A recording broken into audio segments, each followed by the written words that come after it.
Pourquoi la sexualité ne doit plus être un sujet tabou? On est quand même au 21e siècle, laissez-nous les choses des années 1900, ouais.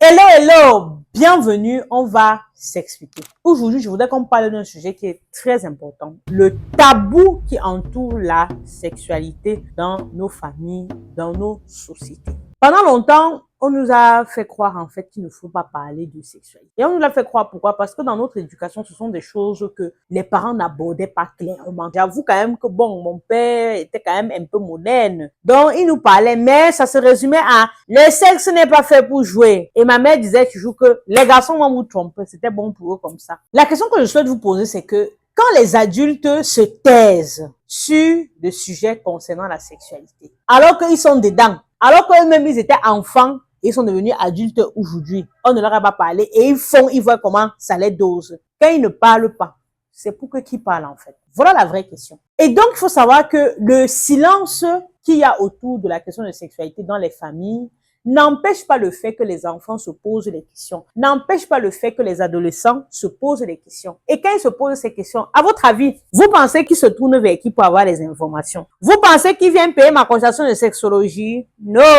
ils ne font pas ça. Ils partent directement sur Internet. Et vous savez que sur Internet, il y a tout et n'importe quoi. Et ce n'est pas forcément fait pour orienter vos enfants. Ils se tournent vers les amis qui leur racontent leur propre expérience, parfois qui a marché, qui n'ont pas marché. Et surtout, ils écoutent parfois leurs amis juste pour se sentir appartenir à un groupe. Vous constatez avec moi que le silence autour de la sexualité pousse les enfants à aller chercher. Il faut savoir que les êtres humains s'intéresseront toujours à leur sexualité. Et c'est normal. Ça fait partie de nous, de notre vitalité. C'est notre énergie vitale. C'est par là que le monde a été créé. Donc, c'est normal. L'instinct de reproduction qui brûle en chacun. Donc, c'est normal que les gens vont s'intéresser. Moi, je pense qu'il y a deux manières de faire.